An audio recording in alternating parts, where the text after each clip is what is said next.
Ayan, we're outside right now because I need to harvest my vegetable.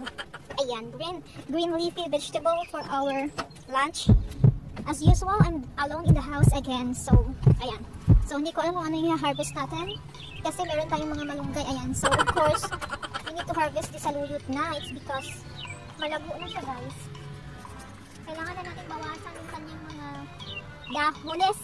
Kanyang mga dahones ba? Kasi malago na. Para, ayan. Para magsanga siya. Bago sumapit ang taglamig. Gusto pagulay na tayo ng saluyot natin for after 10 years, guys. Ayan, nakapagulay na tayo, diba?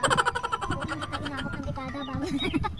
Ay, ba't pumasok ka doon sa ilalim? Saan naman pumasok doon?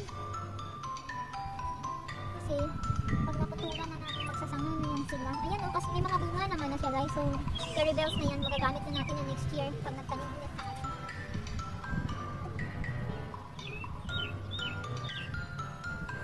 So, ito na yung dahon natin. Ayan. Ako lang naman mag-isa kakain ulit din eh. So, carry na yan. And then, our next target. Ayan. Next target natin yung sitaw natin. Ay, kasi tingnan mo malago na. Oh. Harbisin na natin yan para magulay na natin, guys. Makatikim na naman tayo ng sitaw. Fresh na sitaw.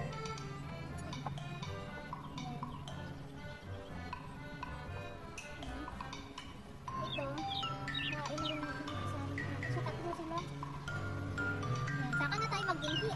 Kaya kung yun na bunga, yun na yung mag-binhi natin. Ayan. So, nakakuha tayong 3 piraso na. Diba? Sakto na yan. Ayun, oh, may mga tawag nito, bulaklak ng kalabasa. Oh, pakukuhain ko na nga rin yan. Ginagulay din naman kasi ito, guys. Hindi naman magbubunga yan siya. Ayan, oh. So, isasama natin sa kulay. So, nakakuha tayo na, ayan, magdiningding lang tayo ganyan. Ang sarap po sana kung may pritong tuyo or tawag nito, isda. So, ayan. Samahan pa ba natin ng malunggay? Hingit tayo ng daon ng malunggay doon. Oh, meron pa pang daon ng malunggay dito.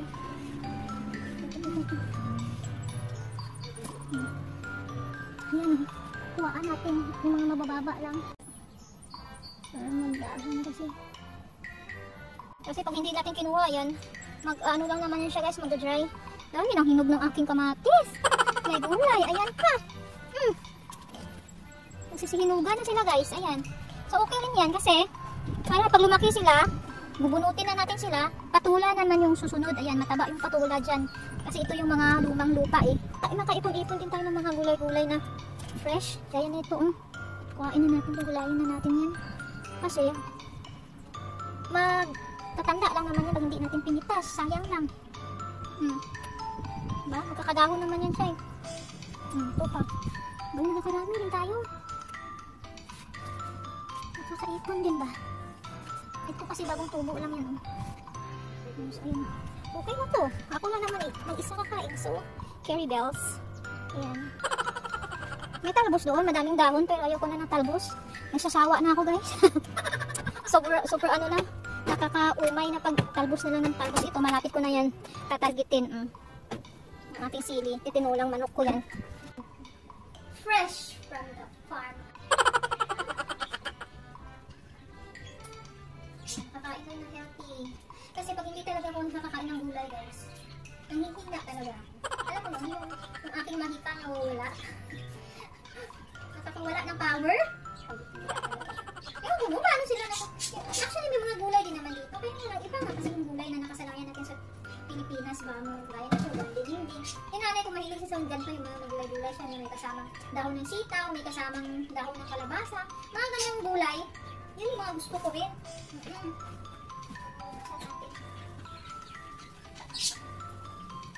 Actually, matagal na itong saluyot ko. Hindi ko lang siya hinaharvest kasi nga wala pa akong pang partner. Ganyan. Eh ngayon na, meron na, harvestin na natin. Tapos sabihin na natin ganyan. Para mas lalo. Di po, mga ganitong pagkain, healthy talaga. Kaya nga yung nanay ko kasi, guys, mahilig talaga yung siya kumain ng mga healthy food. Mukhang gulay lang talaga yung siya sa isda. Hindi siya mahilig talaga na magkarne. Kasi syempre isa pa yung reason is that very expensive naman yung mga beef products sa Pilipinas, diba? So, sometimes, hindi talaga kami na bumibili yun. like, especially baboy, hindi talaga mahilig nanay ko sa mga pork meat, ganyan. Chicken lang, ganyan, tapos isda, tapos magugulay na sa ganito. Tawag dito sa ano, dinding, diba? Sa akin sa, ano, sa Atiki, ang tawag dito ay dinapukan, tapos sa, ano ba ang tawag nito sa Ilonggo? Gawin sa inyo. Dinapukan mo na sa Ilonggo. Karaya kasi ako guys, pero nakakaintindi ako ng Ilonggo, nakakaintindi ako ng Hiligaynon, ganyan. So, I don't know what is their terminology there. Basta ganun. Tawag sa amin nilapukan. Yan. So, itong ating, ano na kalabasa, ayun. Tanggalin mo natin ito. Ewan ko sa inyo, ginugulay din ba itong mga ganito? Kasi nung nasa Makati ako, nasa boarding house, kapag bumibili ko ng gulay sa palengke, nakakatuwa kasi may mga tao doon nakasinda, daw ng sitaw, na may kasamang ganito. So, yun yung lagi binibili ko. Tapos nilalagyan mo lang siya ng, tawag nito yung dried na, dried na tipo ng tawag nun? Parang hibi, something siya guys. Yun yung nilalagay ko. Yung ilang mga Ilonggo. Ang ganda dito. Thank you Lord. Akala ko talaga nito mamatay siya kasi nga parang hindi siya, parang alam ko yun ang una, ang payat na sitaw. Parang malnourished ganun. Tapos sa katagalan, habang lumalaki siya at habang umiinit yung klima, ay, okay talaga. Nakaka-recover siya. Imagine. Tapos namunga na siya. Ayan. So, bali dalawang ganito. Tapos ito. Himayin ko lang yan. Ay, nakakatuwa. Salamat. Lord talaga. I'm so happy. Nakaka-energize yung pagulay yung ulam. So, ito. Kasi ano na siya, matanda na. So, gagawin natin. Tanggalin natin. Ayan. So, ito lang maliit na gagamitin natin kasi ito lang natin yung kay husband at kinakain niya ng hilaw. Ako hindi ko kaya kainin ng kamatis na hilaw. So, parang kasi ako nasusuka. Marami ko kaya na hilaw ng kamatis. Ano ba? Maingay talaga kaya! Hindi talaga yung sila tumitigil sa kakaingay. Iwan ko ba? Sarap ba?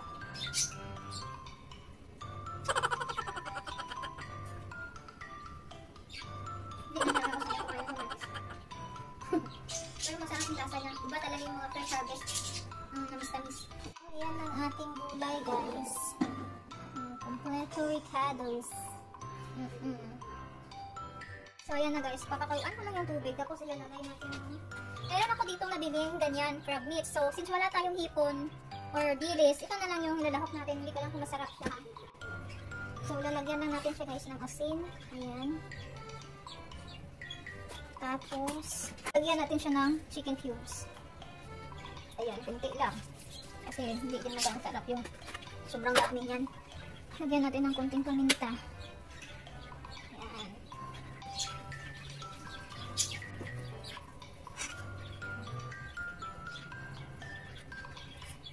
Ito yung sinasabi nila na sabaw pa lang ulam na. Sabaw pa lang, ulalam. Masarap. Lagay na natin yung sitaw. Sabay na natin ang pala. Kunti lang. Crab meat. Hanggang yung lasa. Sarap ba? Kasi nilagyan natin ng crab meat, diba?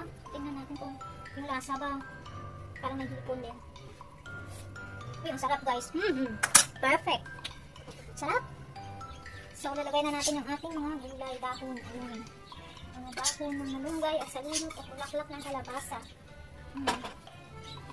Healthy living. Diba? Kahit sa ibang bansa tayo, at least mga kinakain natin.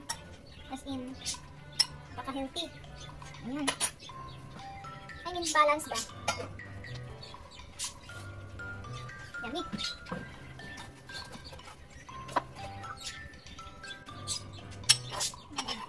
Sarap na may crab meat.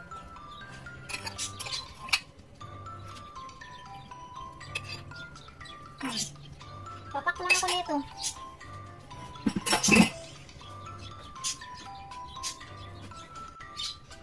Yung amoy ng sitaw, kasi diba fresh na na-harvest, makaamoy mo talaga ang bango. Oh my goodness, thank you Lord. Sarap yung sitaw guys. Ano ba pinag-istan-istan ba siya?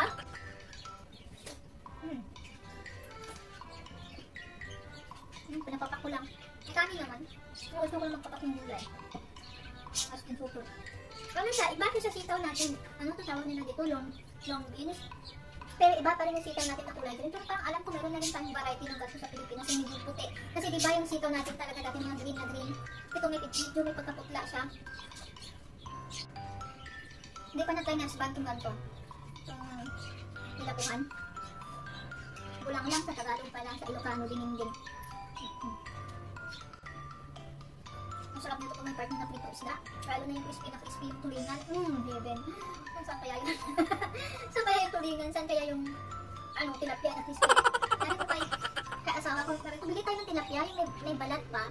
Bakit kung saan? Pero dati pa kami nakita ako sa mga grocery na may balat pa. Kasi yung roon nakikita ko, yung walang balat, yung parang fish fillet ng labas. Eh, ito pinrito mo yun, hindi masarap.